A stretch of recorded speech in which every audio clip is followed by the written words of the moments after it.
Heroes of India was an 8-week summer camp. The idea of this camp sparked because of the drive to share the rich Indian American heritage to the next generation through a fun experience of time travel. Due to COVID-19, all the Heroes of India sessions were conducted virtually.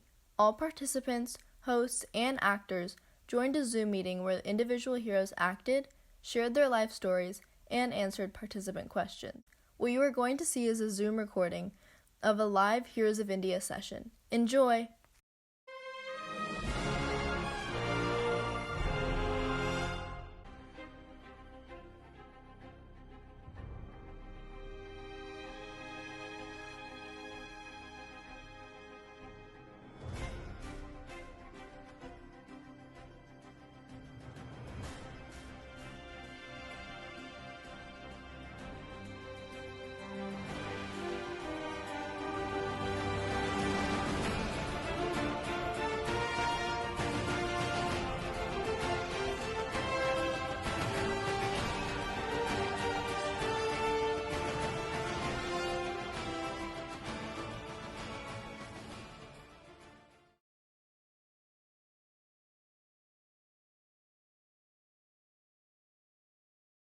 Hi everyone! Hello, it's been a while. I miss seeing you guys.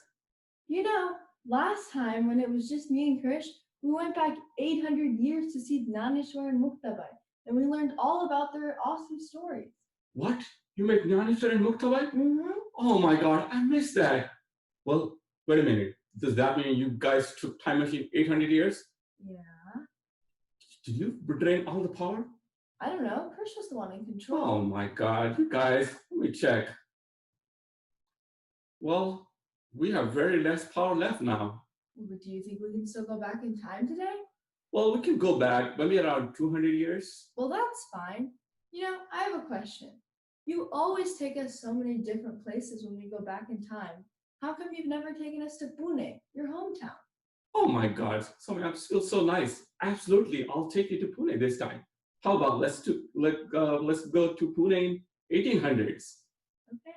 Let me launch the control panel.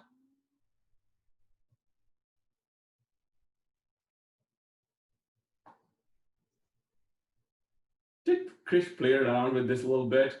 I'm not getting it. Oh, now it's coming. Okay, buckle up.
I just read. Are we at Phulewada? Yes, Soumya, we are at Phulewada. This is a place where the Savitribai Phule and Jyotiba Phule started first women's school. Who are they? Well, Savitribai Phule is referred as the first lady teacher in India. Wow, can we meet her? Sure, I should say, just because of her, it's my mom, and in fact, your mom was able to read and write. Oh, wow, that's awesome. Well, let's go. Namaste. Namaskar. Hi, I'm Somya, and I learned from my dad that you were one of the first women teachers in India. That's so amazing. I'd love to hear more about your story. What was your childhood like? This is so inspiring. Oh, my childhood. I have some very fond memories of my childhood. Um, a hide and seek game with my friends, a walk with my cousin on the long shores of an ocean. I used to I used to sing this song to me when she used to do my braids. Actually, I learned a lot from my mom. I taught me how to make bhakri. I learned to stitch my own clothes. But there were no schools for the girls. I lived in a segregated society. Most people were struggling for very basic needs. Just like me, none of my friends went to school. I was curious young girl, but I never really understood why go to school. It was only after marrying Jyotiba I understood the importance of education. Jyotiba, who himself was very educated, he encouraged me to pursue education. In the very beginning, I really didn't like the idea. I used to get so tired after cooking and cleaning and finishing up all my chores. I really had no enthusiasm left for studying. And I was also afraid. What if somebody finds me studying? Maybe I'll get punished for that. If I heard footsteps from even close by, my heart would start pounding. I really didn't want to get into trouble. But Jyotiba was very passionate, sometimes politely, but mostly forcibly. He started teaching me at home. I learned basic alphabets, some words, some numbers with him. But then later, he invited his friends to teach me. Sakharamji and Keshavji helped me completing my primary education.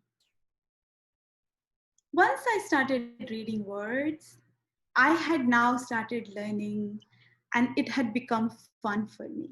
You know, I would do those zodaksharas. A and E becomes I. It was fun. But still, for math, it was still a little bit hard for me. I got better at multiplication, like 3 times 2. I would make buckets and put numbers in there. That became easy, but division was still very hard. I'm memorizing tables before going to bed at nights. Oh, that was very tiring. Especially during fast and pujas and functions. There was so much work at home. I used to fall asleep while memorizing with the book on my hands. It took me 6 long years to finish some rigorous home education. Then to complete my higher education, Jyotiba asked me, "Do you still want to learn?" And I had already started loving the whole education system and the math and science. I wanted to continue. Over the next few months, we met Mrs. Mitchell from normal school in Pune. This school was run by a missionary. Mostly they were teaching only boys. As I said, at that time, no girl went to the school. But I was very fortunate. I completed my higher education there. I learned to read, When I learned to read initially A, and then some just words and sentences, I thought what a waste of time it was. I'd rather go play. But until I started reading books, then I could read, when I could read books, oh, what a pleasure it was. I could even write my own thoughts into, into letters. I used to create some small poems. Through the books, I visited many places, without even leaving my room. I read a little bit about Konkan, and my Azoba had written few lines about Konkan and his visit. I could read that. I also enjoyed stories from Panchatantra. It felt as if a whole new world opened its doors to me. I get the same feeling whenever I read and write, even in the future in 2020. I'm so into reading and writing that I can never put a book down. What did you do after this? Did you go for a higher education? Higher education? No, no, not for higher education. As I learned more, the more I realized what we are missing in our society. My heart was always set to spread the joys of the learning to my friends and community and help get us out of poverty. Going to higher education would have only helped me. It wouldn't have helped my people in my society.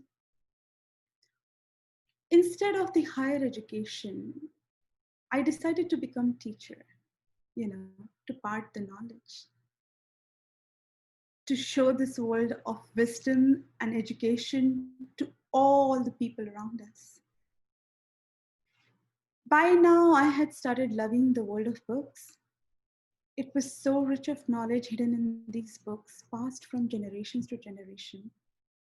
But in an uneducated society, we still continue believing in black magic. Had they read books, they would have known this is only science. I wanted to share this feeling. I wanted to share this feeling with my friends and other girls in the home and in my neighborhood. How could I do that? At our hearts, we knew that opening a school was the answer. But the thought of starting something like a school in a forbidden society, oh, it used to give me scares. Jyotibai used to always talk of schools, and I used to be all the time scared, what will people say to us? But every day seeing my friends and their kids live in darkness and misery, I don't know which was more painful. Was it more painful to go against the society, or was it more painful to keep seeing people die of uneducation? They didn't know about diseases. It was a very hard choice. Can a girl really study in a school? But this is what we really needed for the welfare of women and society. But it would mean that we had to go against the establishment. It made me very nervous. I feared for my life's few days. But how will we get the money? There were so many questions around that. How will we start? Which parents will really send their children to school? Are they going to let their daughters study? How will we make this all happen? We did not have answers, of course. But we knew in our hearts that this is what is needed. We need a school for girls, and we promised each other that we will start on this initiative and not look back. Then Jyotiba encouraged me to take training, to train myself so I can become a teacher. I went to Ahmednagar. There I got trained as teacher. Jyotiba kept looking for places to start school. Nobody will really offer their lands to build a school for girls at that time. But after knocking many, many doors, we were blessed to meet Tatya Sahib Bhide, a very rich lawyer, but very kind-hearted. You would love to meet him. He offered his huge mansion to us. And we started our first school in Bhidewala. I was only 17, when I took the responsibility to become a teacher and then to become a principal, because there was nobody else who was ready to teach girls. I too wanted to teach what I had learned. So many girls would enjoy the beautiful world hidden in the books for the betterment of their own lives. They would know that they don't have to succumb to pressures. Jyotiba used to say, an educated woman can bring change through the kids, her family, and eventually the society. I dreamed of a future with him where all girls could go to school and colleges, become educators, teach their own kids, read storybooks to them, and maybe even learn from Vedas and Upanishads. Wouldn't that be wonderful? But in reality, it is very hard. It was very, very hard and struggle for us. The journey was just full of challenges. We ran our first school for first 6 months. My first class did not even have 10 girls. No parent was ready to send their daughters to school. Poor fathers would hide their kids in the bag and just carry them to the school very secretly so that they could study. We ran out of money. We really had to close it out. I remember just a year after, Baba was not very happy with the idea of women education. The whole society had started calling us names. We go out in the streets and people will, they shame us. It was very difficult for him. He thought if I, his daughter-in-law, kept working for schools for girls, we would become outcast. We will not get food. Nobody will sell us their groceries. We try to convince him the society will change with us. People will realize the value of education. But he didn't agree. We had to leave the house. But by now, I was very clear.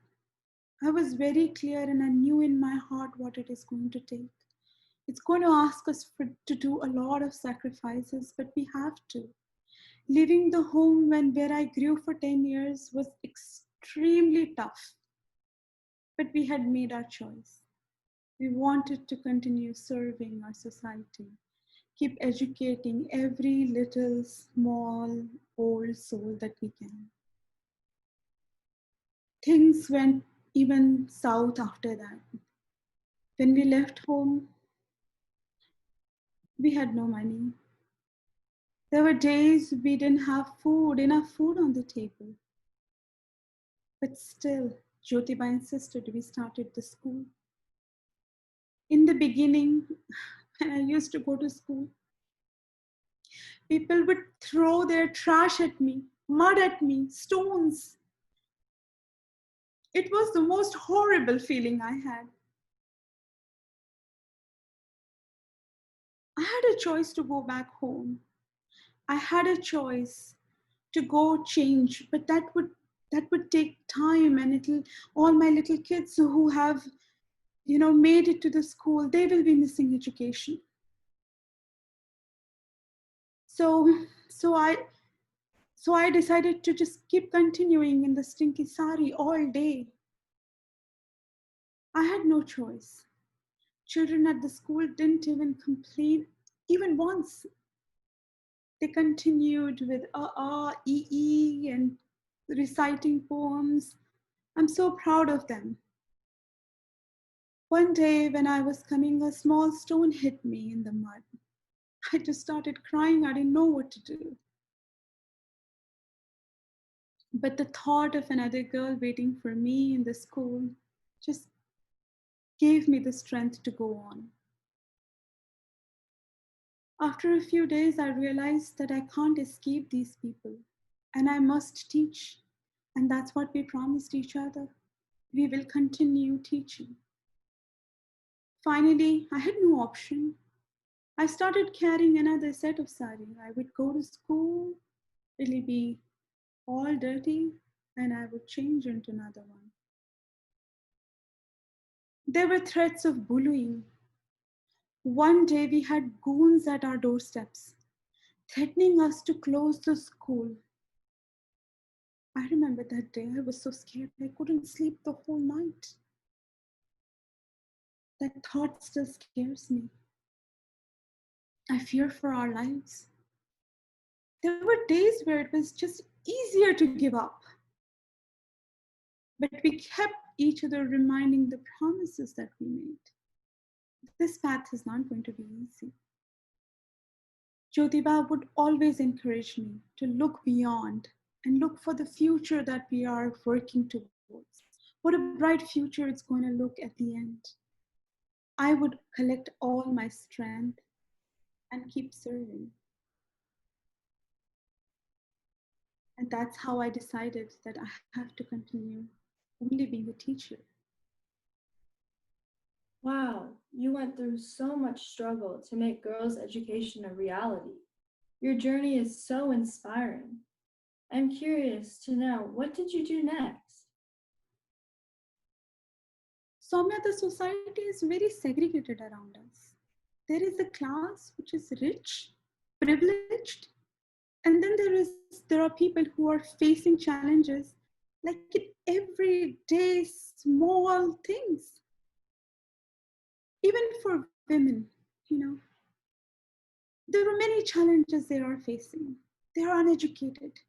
They don't know they're being pressurized and suppressed. They don't know what their rights are. They have to succumb to the pressures that are presented to them.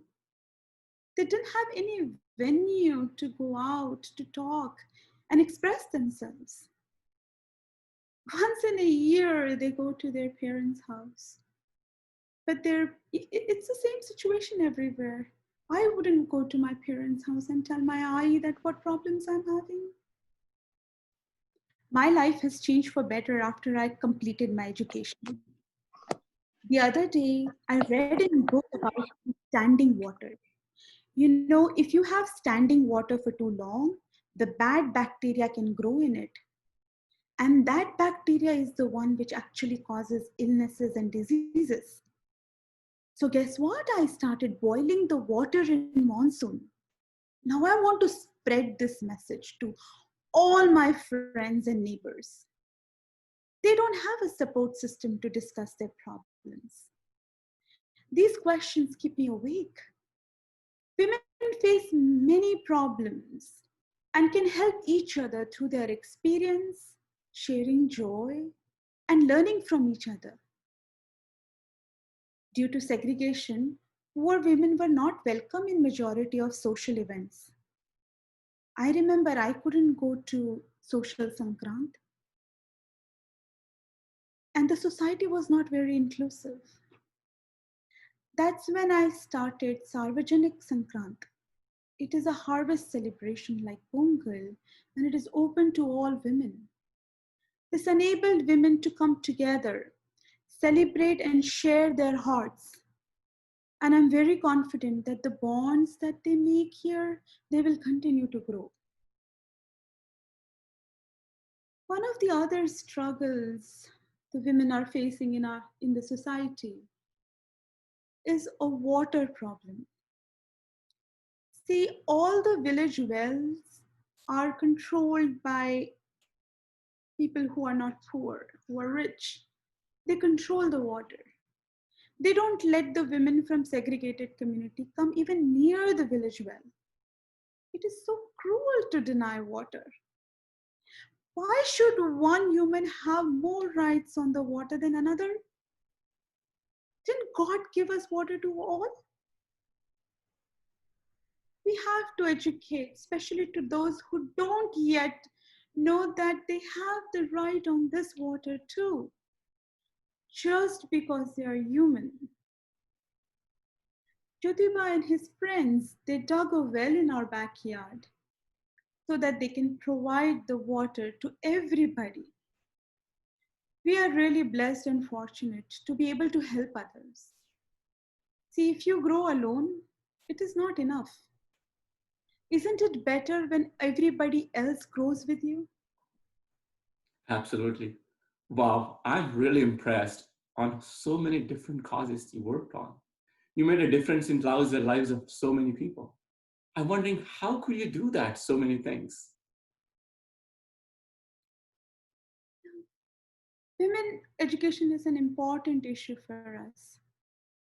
But, but the society in which we are living has a lot of other community issues. There are problems like no access to water, orphaned kids, the mothers dying at a young age, hunger, disease, poverty. I wish God gave me 10 hands to feed others. When we started, it was only Jyotibai and I and few others.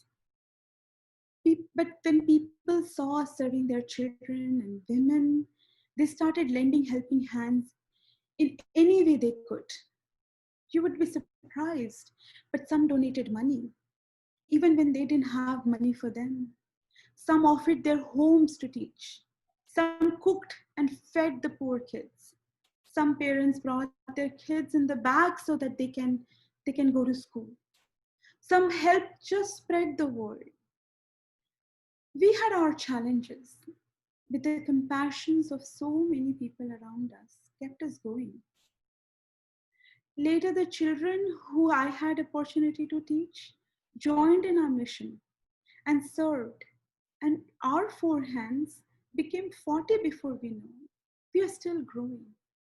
There is a lot of compassion in people's heart. My children felt that they have the responsibility to keep serving. We believe in our cause to serve our community, and we are blessed to be connected to people all around us who started believing in us that together we can eradicate segregation and poverty. I was all I was also very fortunate to get help to start and run an orphanage for young kids who lost both parents. During this time, I used to write my thoughts in poems. See, education gave me the opportunity to express. Do you want to hear it? Actually, I'll recite one of the stanzas for you. It kind of sums all my beliefs. To serve human is to serve the God. And education enlightens us on this path to service.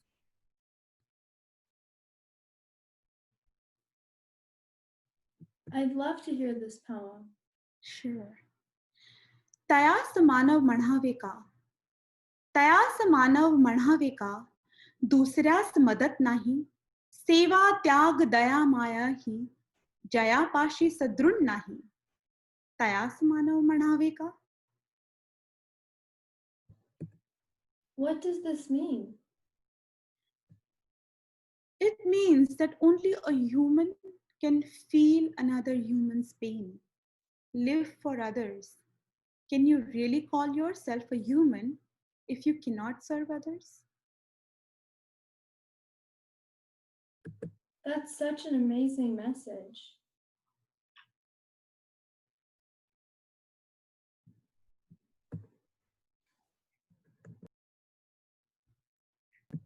Well, it looks like I have a question for you. Absolutely. What was your lowest point in this struggle for your fight for this cause? When did you feel at your lowest? My lowest point was when I went to classes and there was no kid there to come and study. I studied myself for years. But what good is that education if I can't part it to people? That was my lowest point, to come to a class and see no kids in the class. I can't imagine the struggle that you went through. Thank you for sharing. Now, does anybody else have any questions? Why did you want to be a teacher? You know, initially I didn't want to be a teacher, but when I started reading books and there was so much knowledge in that book, I wanted to share with others. And that's how I wanted to become a teacher, because you know, teachers share so much of knowledge with other kids.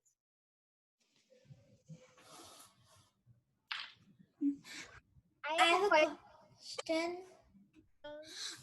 My question is, why were girls not allowed to go to school? You know, that's how the society was when I grew up. And they were not allowed to go to school because, you know, sometimes the parents were not educated. They didn't understand why it is important to go to school, why it is important to get education. What did you most enjoy while learning? The most I enjoyed learning was how, you know, the common beliefs. When I was young, they used to believe if a black cat goes and crosses the path, it brings bad omen. And in my books, I learned this is not true. Books took my, you know, it was lightning moments for me. Books gave me a light. And I thought my darkness in my thoughts and my superstitions went away more and more. I read books. I enjoyed stories a lot too. Thank you.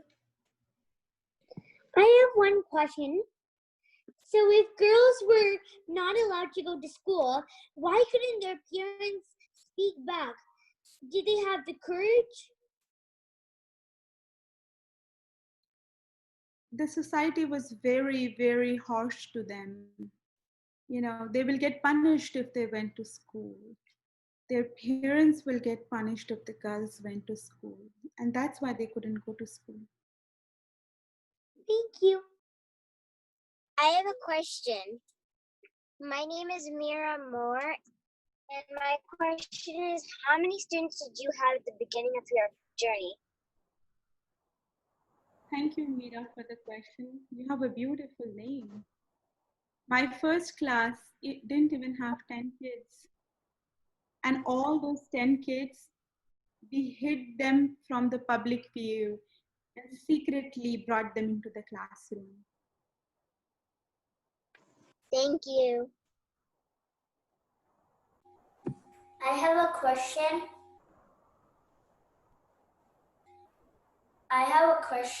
So my question is, what is bad omen? So bad omen means a bad thing happening to you. And there is no such thing like that. It's like if you don't drink water standing, if you drink water standing, then you will get bad omen. But the real scientific reason is when you sit and drink, your body absorbs it better. So bad omen means, you know, just to scare you, which is not true.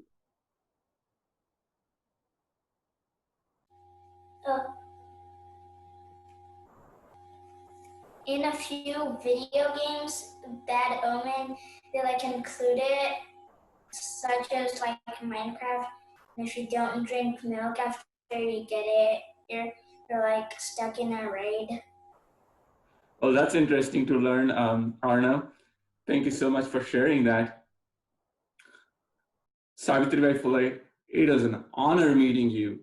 I really feel so nice after talking with you. Thank you so much for all your time and sharing your inspiring story with us. Thank you. Namaste. Namaste. Okay, friends, it's time for us to go back home.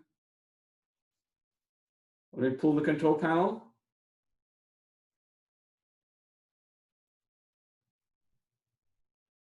Getting ready to launch. Buckle up. 3, 2, 1.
much today.